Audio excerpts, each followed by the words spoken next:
Kau segalanya bagi Yesus, Yesus. Yesus, Yesus, Kau berarti bagiku. Yesus, Yesus, Kau segalanya bagiku. Kau segalanya bagiku. Firman Tuhan pada pagi hari ini akan dibawakan oleh Pendeta Ima Demasra.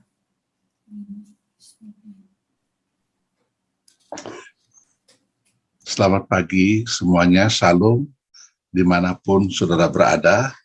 Walaupun kita tidak bertatap muka, tetapi Tuhan bukan melihat di mana kita berada, Tuhan ada di mana-mana. Tadi kita sudah membaca Kisah Rasul pasal 1 ayat 8 yang berbunyi, tetapi kamu akan menerima kuasa kalau Roh Kudus turun ke atas kamu, dan kamu akan menjadi saksiku di Yerusalem, di seluruh Yudea dan Samaria, dan sampai ke ujung bumi. Saudara-saudara, mari kita berdoa dulu. Bapa, tibalah saatnya kami akan membaca dan kami akan merenungkan firman-Mu. Kami sangat sadar tanpa firman Tuhan hidup kami tidak mempunyai landasan dan kami tidak mempunyai prinsip dalam hidup, baik bergereja maupun secara pribadi. Kami mohon Roh Kudus memberikan pencerahan, iluminasi pada kami masing-masing ketika kami merenungkan sabda ini, dan pakai hamba-Mu mengatakan kebenaran yang Engkau mau katakan buat umat-Mu. Lengkapi kami sekalian, supaya hidup kami semakin berarti ketika kami mengerti firman-Mu, berjalan di dalamnya, hidup dalam kebenaran firman Tuhan, sebagaimana Engkau sudah mengajarkan bahwa yang berbahagia adalah orang yang mendengar firman Tuhan dan yang melaksanakan dalam hidupnya sesehari. Bukalah pengertian kami Tuhan, kami mohon ini dalam nama Tuhan Yesus. Amin. Saudara-saudara, misi Kristiani adalah missio Dei atau misinya Tuhan. Dalam kitab-kitab Injil dicatat bahwa misi dimulai dari firman menjadi daging dalam inkarnasi Yesus Kristus. Itu dalam kitab Injil, Matius, Markus, Lukas, Yohanes. Dan kalau kisah para rasul, pekerjaan Kristus dilanjutkan dengan tanda petik inkarnasinya, Roh Kudus di dalam gereja. Maka misi gereja sebenarnya adalah perpanjangan dari inkarnasi. Sebab Yesus sendiri berkata, sebagaimana Bapa mengutus aku, demikian juga aku mengutus kamu. Pelayanan Kristus juga dilakukan dalam kuasa Roh Kudus. Ia sendiri berkata demikian ketika dia berada di Nazaret, di kampung halamannya. Dia masuk ke dalam sinagog, dia diberikan kitab, lalu dia baca, kemudian selesai itu dia berkata, Roh Tuhan ada padaku, karena Ia telah mengurapi aku untuk memberitakan kabar baik kepada orang-orang miskin. Ia mengutus aku untuk memberitakan pembebasan kepada para tawanan dan pemulihan penglihatan kepada orang-orang buta, untuk membebaskan orang-orang yang tertindas. Itu tercatat dalam Lukas pasal 14.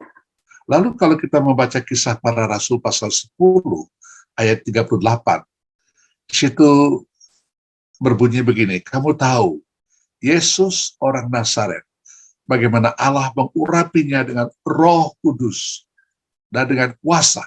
Ia pergi berkeliling melakukan kebaikan dan menyembuhkan semua orang yang tertindas oleh roh jahat karena Allah menyertai dia. Jelas kita melihat Yesus melayani dalam kuasa Roh Kudus. Gereja kita hanya bisa melakukan misi dengan kuasa Roh Kudus. Tentu kita melihat kembali pada peristiwa dalam Kisah Rasul pasal 2. 10 hari dipergunakan di Yerusalem antara kenaikan dan Pentakosta, murid-murid berkumpul, bersekutu, berdoa, menantikan Roh Kudus yang dijanjikan itu.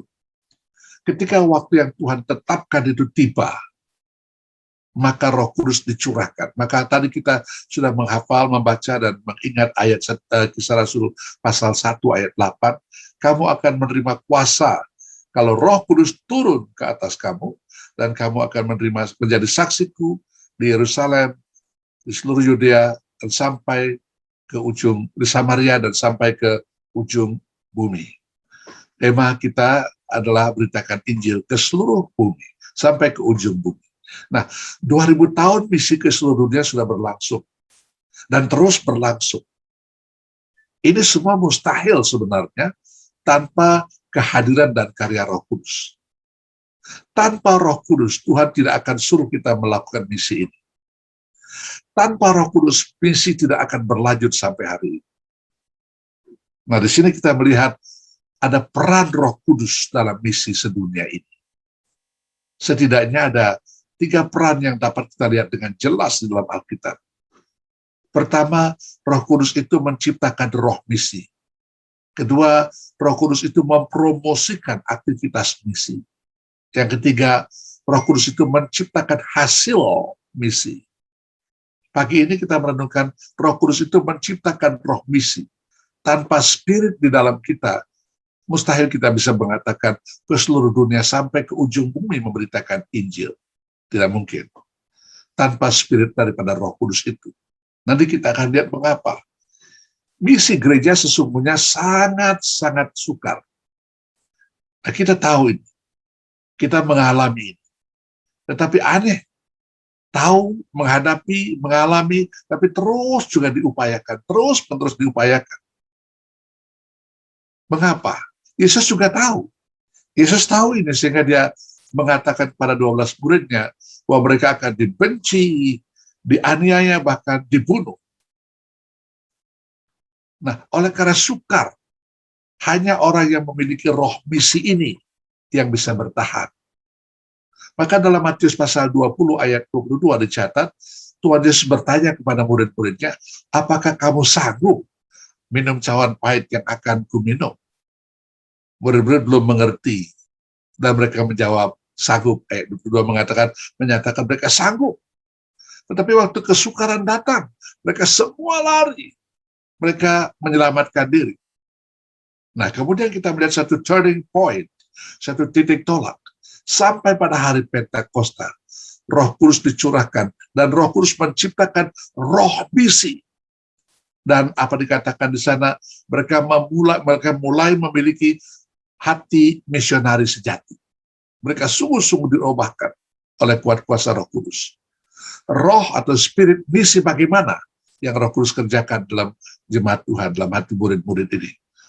Satu, atau pertama, roh yang diciptakan roh misi ini adalah roh yang berkorban.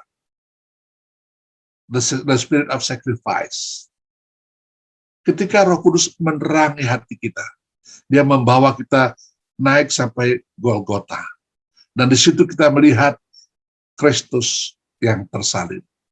Allah yang menjadi manusia berkorban bagi kita. Dan kalau kita melihat korban dalam Yesus Kristus itu, apa yang dapat kita katakan sebagai korban? Tidak ada bandingnya. Hanya orang yang bisa melihat di atas kayu salib itulah bisa mengatakan bahwa tidak ada korban yang pernah aku dapat berikan kepada Tuhan. Charles Studd, seorang kaya dan berpengetahuan hebat dari Inggris pada tahun 1880-an. Apa yang dia perbuat? Setelah dia menemukan hal seperti ini, dia mempersembahkan dirinya dan bergabung dengan CIM, China Inland Mission, atau sekarang Nui Hui atau OMF, Overseas Missionary Fellowship. Ia berkata begini, bila Kristus itu Allah dan mau mati bagiku, apa yang dapat kubuat sebagai, apa yang dapat kusebut sebagai pengorbanan? Satu ucapan komparasi yang sangat jelas. Lalu saya mengutip Isaac Watts, seorang pengarang lagu terkenal. Dia berkata, bila segala yang ada ini milikku, lalu ku persembahkan kepadamu ya Tuhan, semuanya pudar, tak berarti dibanding kasih. Ini statement-statement yang berbeda dengan Orang-orang sekarang mengatakan pelayanan. Hari ini banyak orang mengatakan dengan gampang perkataan pelayanan. Tetapi orang mau melayani setelah memperhitungkan apakah apa yang akan dia peroleh dalam pekerjaan melayani ini. Dianggap sebagai satu profesi. Dia ingin tahu apakah yang dia peroleh itu memadai apa tidak.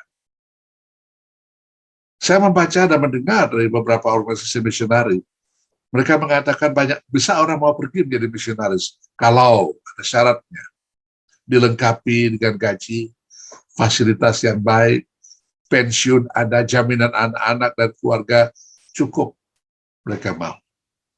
Lalu saya teringat dengan Hudson Taylor. Pada tahun 1853, demikian buku yang saya baca. Beliau tiba di Tiongkok pada tahun 1853. Tidak ada listrik, tidak ada air ledeng, tidak ada telepon. Dia mengerjakan pekerjaan Tuhan dengan sedemikian berjerih payah. Beberapa waktu lalu kami berkumpul dengan cucunya yang keempat, terus Hudson Taylor 4 kalau nggak salah, dia 4 ya. Kami kumpul di Los Angeles dan saya banyak bicara dengan dia, mendengar lagi ulangan kata-kata seperti ini. Waktu kakek mereka tiba di Tiongkok, tidak ada apa-apa, tidak ada listrik, ledeng, telepon, nothing. Tetapi mereka terus bekerja dan sampai hari ini anak cucu mereka masih di ladang pelayanan. Satu ketika saya ada sempat pelayanan di Myanmar, menginap di sebuah hotel. Dari jendela saya melihat ada sebuah gedung gereja. Saya mencari tahu apa gereja ini, karena di daerah yang kekristenan sangat minoritas, ada gedung gereja menarik perhatian. Lalu mereka mengatakan inilah gereja yang didirikan oleh Adoniram Judson, misionaris mula-mula yang ke Myanmar.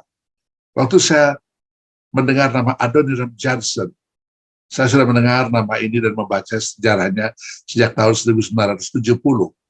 Dan waktu itu saya merenungkan betapa pengorbanannya orang itu. Sampai sekarang ada gereja di sini. Pengorbanan begitu besar. Dan kalau kembali kepada Charles Sturt tadi mengatakan, apa yang dapat kita katakan sebagai pengorbanan? Belum lagi kalau kita melihat David Livingstone ke Afrika, sekitar tahun 1841. Pelayanan seorang misionaris yang menyeberangi Afrika paling luas pada zaman itu. Masuk ke pedalaman-pedalaman, bergumul dengan berbagai macam masalah, berhadapan dengan suku yang buas, binatang buas, penyakit yang buas. Tapi beliau tetap mengatakan hatiku ada di Afrika.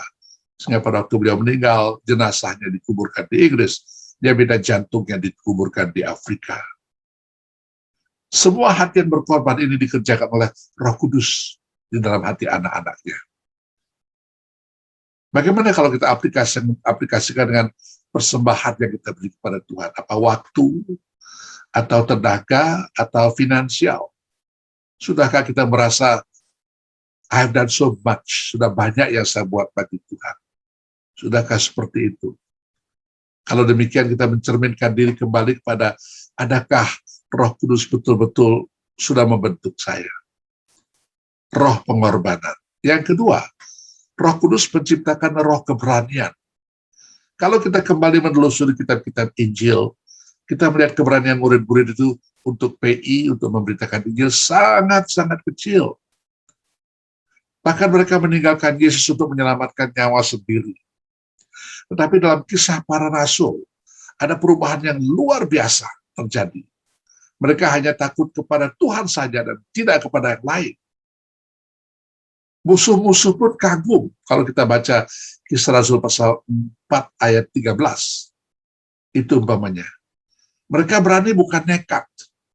Bukan juga keberanian buta, asal-asal berani saja. Tetapi berkaitan dengan kesadaran akan kehadiran Roh Kudus itu. Kisah Rasul 4 ayat 31 berbunyi demikian. Ketika mereka sedang berdoa, goyanglah tempat mereka berkumpul itu, dan mereka semua penuh dengan Roh Kudus. Lalu mereka memberitakan firman Allah dengan berani, demikian bunyi ayat itu. Mereka penuh Roh Kudus, lalu berani memberitakan firman Allah. Saya sangat tertarik dengan urutan ini. Penuh Roh Kudus, bukan mereka lalu berbahasa lidah, melihat penglihatan, atau bernubuat, atau pengalaman pergi ke surga ke neraka. Tidak. Tapi penuh Roh Kudus, di sini jelas dikatakan mereka penuh Roh Kudus. Lalu mereka memberitakan firman Allah dengan berani.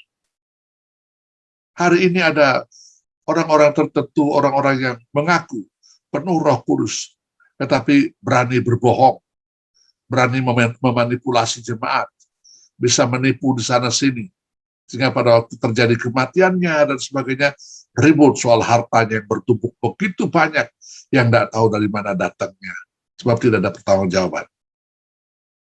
Sehingga ini membawa konsep yang negatif kepada gereja-gereja, kepada jemaat-jemaat yang sungguh mau berbuat sesuatu bagi pelayanan. Mereka ingin mempersembahkan bagi pekerjaan PI, tapi mereka merasa, apa benar, jangan-jangan kayak yang di situ juga, kayak orang ini. Diberi persembahan tapi nggak tahu jalannya kemana, tidak transparan. Pekerjaan misi itu membawa mereka ke tengah bahaya. Ada ancaman, bahkan mati. Tapi mereka tidak takut. Kalau kita membaca Kisah Rasul pasal 15, khususnya ayat 26, ketika gereja Antioquia dan sekitarnya digoyang oleh ajaran sesat, Rasul-Rasul mengutus beberapa orang yang dipimpin oleh Barnabas dan Paulus. Ayat itu mengatakan 2 orang ini yang dikatakan berani mati demi iman dan pemberitaan Injil. Saya bacakan ayat ini. Sebab itu dengan bulat hati kami telah memutuskan untuk memilih dan mengutus beberapa orang kepada kamu bersama-sama dengan Barnabas dan Paulus yang kami kasihi. Ayat 26 mengatakan, yaitu 2 orang yang telah mempertaruhkan nyawanya karena nama Tuhan kita Yesus Kristus. Mempertaruhkan nyawa, buku senmin, tidak peduli dengan hidupnya. Itu artinya. Lalu Kisah Rasul pasal 21 ayat 13 berkata, ketika di rumah Filipus di Kaisaria, dari Yudea datang Nabi Agabus, menubuatkan bahwa Paulus akan diikat, lalu diserahkan kepada bangsa-bangsa lain. Maka apa jawab Paulus? Orang mencintai Paulus. Nabi mengatakan, kamu akan ke Yerusalem, tapi akan diikat dan diserahkan kepada bangsa-bangsa lain. Tentu artinya disengsarakan dan dibunuh. Tetapi apa yang Paulus katakan? Dia bukan tidak mengerti perkataan nubuat itu. Dia malah menjawab, mengapa kamu menangis dan dengan jalan demikian mau menghancurkan hatiku? Sebab aku ini rela bukan saja untuk diikat, tetapi juga untuk mati di Yerusalem oleh karena nama Tuhan Yesus. Kisah Rasul pasal 21 ayat 13. Juga untuk mati di Yerusalem oleh karena nama Tuhan Yesus. Kalimat yang sangat tandas. Kalau kita percaya kepada apa yang dikatakan oleh tradisi, kalau tradisi dapat dipercaya, hanya Rasul Yohanes yang mati di tempat tidur. Yang lainnya semua mati karena penderitaan. Kalau kita menelusuri sejarah Rasul-Rasul Tuhan itu sangat mengerikan. Tapi penderitaan seperti itu tidak menurunkan mereka memberitakan Injil. Mengapa? Roh Kudus memberi kepada mereka keberanian. Keberanian adalah sesuatu yang masih tetap diperlukan dalam pekerjaan misi sekarang ini. Kita melihat di dunia berkembang, peraturan kadang-kadang tak berlaku, tetap dibutuhkan keberanian. Saya berkenalan dan bertemu dengan banyak orang-orang misionaris-misionaris dari OMF, itu CIM tadi itu, yang saya katakan yang ke Tiongkok itu, Nueti Hui. Mereka dari OMF ini di Kalimantan Barat, banyak misionarisnya bekerja sama dengan gereja yang kami layani, gereja-gereja Mandarin di sana. Lalu kami tahu ada yang digertak, bahkan ada yang ditodong pistol. Itu yang terjadi. Apakah dengan kesukaran seperti ini mereka lalu mundur, lalu sudah bahaya kita pulang? Apa itu? Tidak. Mereka lebih maju lagi. Di negeri yang sedang perang, peraturan nggak berlaku, hukum nggak ada. Apakah ada misionaris bekerja di situ? Tidak sedikit. Mereka melihat itu sebagai kesempatan untuk memberitakan Injil. di negara yang membentengi diri dengan agama atau ideologi, menolak iman Kristiani, menolak ajaran Kristen. Apakah tidak ada hamba Tuhan di situ? Tetap kita lihat di mana-mana, khusus yang kita tahu apa yang terjadi di Tiongkok, di Rusia. Ambil satu contoh, seorang bernama Roy Orpin di Thailand Utara ya. Dia mau ke kota untuk membawa istrinya yang sedang hamil besar untuk melahirkan anak pertama. Di jalan dia dicegat oleh bandit, lalu tembak mati. Teman-temannya dari New Zealand menasihati supaya Mrs. Orpin itu pulang. Betul, dia pulang. Tetapi setelah melahirkan, dia justru kembali ke Thailand Utara lagi. Kalau sudah pernah membaca buku At Any Cost, terbitan OMF, setelah akan mendalami kisah ini. Kita bisa berlinang air mata waktu membaca itu.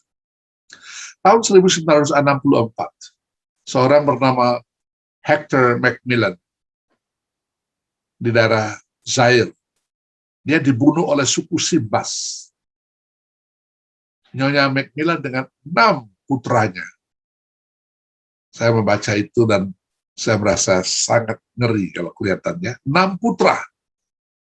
Mereka berkeliling di jenazah sang ayah. Sang ibu menasihati anak-anak itu agar tidak menyimpan perasaan benci pada suku Simbas. Lalu setelah cuti pendek pulang ke Amerika, mereka kembali lagi ke tengah suku itu untuk PI. Ini satu keberanian yang langka. Itu karya Roh Kudus. Masih banyak lagi kalau kita merenungkan dan membaca. Saya harap sudah mulai menyukai membaca buku-buku misionaris Christian, misionaris seperti ini. Yang ketiga, Roh Kudus menciptakan roh kasih. Saya kira perkataan kasih, dunia tahu bahwa orang Kristen itu mempunyai trademark kasih. Kita tahu God so loved the world dan sebagainya. Lalu kita mengenal Kristus pengasihi gerejanya. Kalau kau saling mengasihi, maka dunia akan tahu bahwa kau adalah muridku dan sebagainya. Kita tahu itu. Tapi kehadiran kasih dalam orang Kristen itu sebenarnya harusnya memberikan daya dorong atau motivasi yang paling kuat dalam berbuat apa saja bagi Tuhan, khususnya dalam misi. Kita tahu ada beberapa motivasi dalam dunia yang menggerakkan orang. Pertama, terpaksa. Itu saya mengerjakannya karena terpaksa. Itu budak-budak zaman dulu harus kerjakan apa yang diperintahkan tuannya. Senang, nggak senang, capek, nggak capek, lapar atau hal, pokoknya kerja. Itu terpaksa mau mengerjakan. Di Indonesia kita kenal dengan kerja rodi, banyak jalan raya yang jembatan, jalan raya yang sebenarnya sulit sekali dibangun, tapi terjadi di situ. Jepang, pada zaman Jepang sangat keras sekali. Itu orang mau mengerjakan karena terpaksa, bahkan banyak yang dibunuh. Itu motivasi yang pertama. Motivasi yang kedua, yaitu oleh karena kita dapat imbalan yang cocok. Saya mau bekerja kalau imbalannya cocok. Kalau saya dikasih sebegini, saya juga memberikan sebegini. Kalau ini naik, ini juga naik. Kalau turun, saya juga turun. Jadi orang mau memberikan imbalan, maka itu menggerakkan. Tapi motivasi yang paling tinggi adalah oleh karena cinta atau kasih. Waktu orang mengasihi, dia terdorong begitu kuat. Itu sebabnya orang yang rumahnya dekat dengan gereja, tapi selalu telat, itu karena daya dorongnya kecil. Guru sekolah minggu yang tersinggung sedikit, lalu ngambek, mutung, bahasa Jawanya, mutung, lalu hilang begitu. Itu karena cinta kasihnya kepada Tuhan sangat kecil. Ibaratnya kalau kita mau irit ke puncak umpamanya, saya kira jangan bawa mobil cc besar, bawa bajai yang kecil saja, sebab pengeluarannya kecil dan semua murah. Ya, tapi dari sini sampai Cibinong mungkin masih jalan. Begitu naik di puncak, wah nggak bisa naik, dia pasti mundur. Itu karena daya dorongnya kecil. Motivasi, daya dorong itu kecil. Demikian juga dalam misi. Orang kalau motivasinya kecil, tidak akan bisa berbuat apa-apa dalam pekerjaan misi. Poin-poin sebelumnya saya sudah katakan. Tetapi motivasi yang terbesar itu saya kira bukan yang lain, tapi kasih, bukan dana. Juga bukan pendirian teologi seolah-olah, kami orang orang Lutheran atau orang Reform, kami paling hebat misi. Nah, seberapa Reform, seberapa Lutheran, seberapa Calvinis dan sebagainya, itu bukan menentukan apa-apa. Itu bukan kekuatan daya dorong dalam misi. Bukan juga kemampuan intelek kita, dan bukan juga yang lainnya. Tapi kalau kita mengasihi Tuhan, besar kasih kita, besar daya dorong. Kecil kasih kita, kecil daya dorongnya. Termasuk dalam mempersembahkan kepada Tuhan. Cinta kasih yang kecil kepada Tuhan, kita akan memberikan yang kecil. Dan yang kecil itu pun kita anggap besar. Tapi sebaliknya, orang yang sangat mengasihi Tuhan, tidak berani berbuat seperti itu.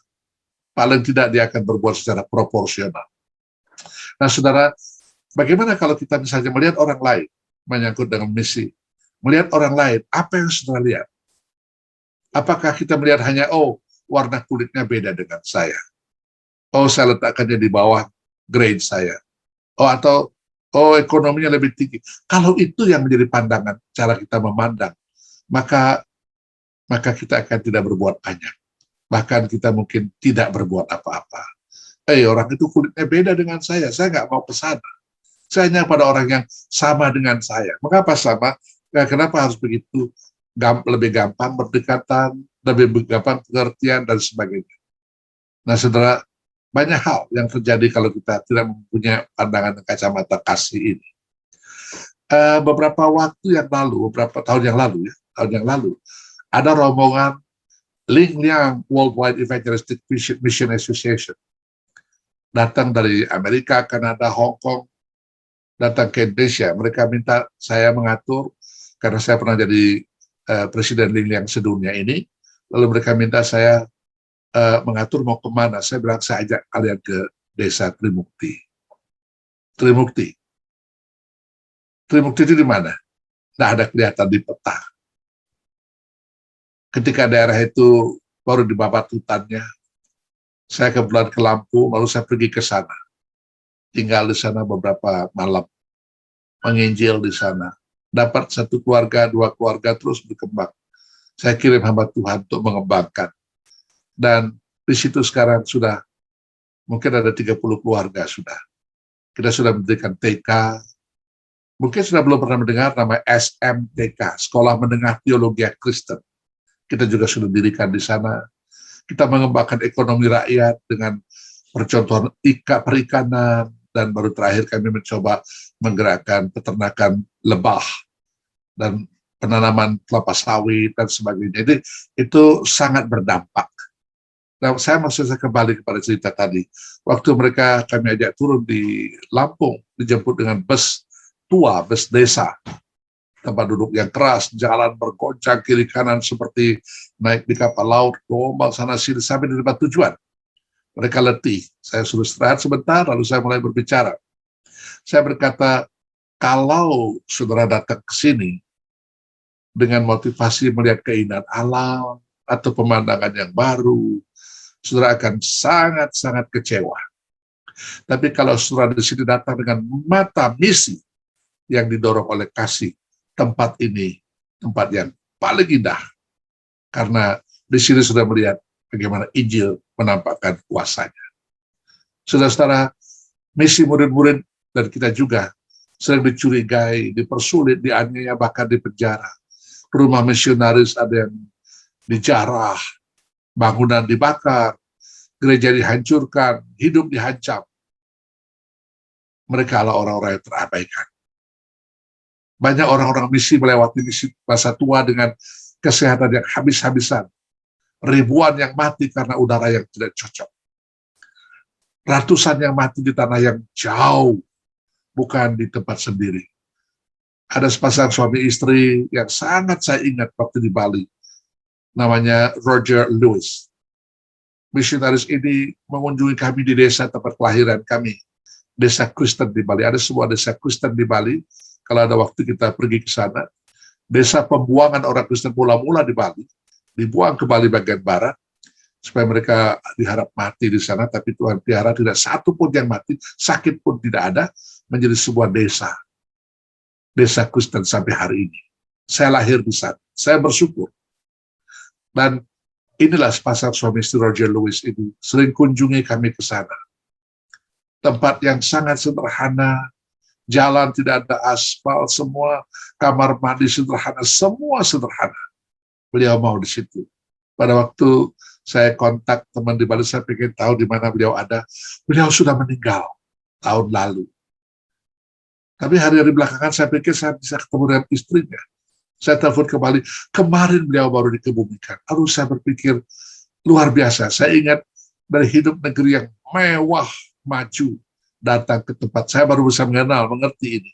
Setelah saya keluar dari lingkungan di Bali itu. Saya merasa sangat berhutang kepada mereka. Itulah mereka yang mau berkorban oleh karena dorongan kasih yang sangat kuat mendorong mereka. Rasul Paulus berkata dalam Roma pasal 5 ayat 5. Pengharapan tidak mengecewakan, karena kasih Allah telah dicurahkan di dalam hati kita oleh Roh Kudus yang telah dikaruniakan kepada kita. Yang keempat dan yang terakhir adalah Roh Kudus menciptakan roh kesadaran. Kembali Rasul Paulus bersaksi dalam 1 Tesalonika pasal 1 ayat 5. Beliau berkata, Injil yang kami beritakan bukan timbul dari kata-kata, tetapi dengan kekuatan oleh Roh Kudus dan dengan suatu kepastian yang kokoh. 1 Tesalonika pasal 1 ayat 5. Paulus sangat sadar kebenaran ada Allah, ada manusia yang berdosa.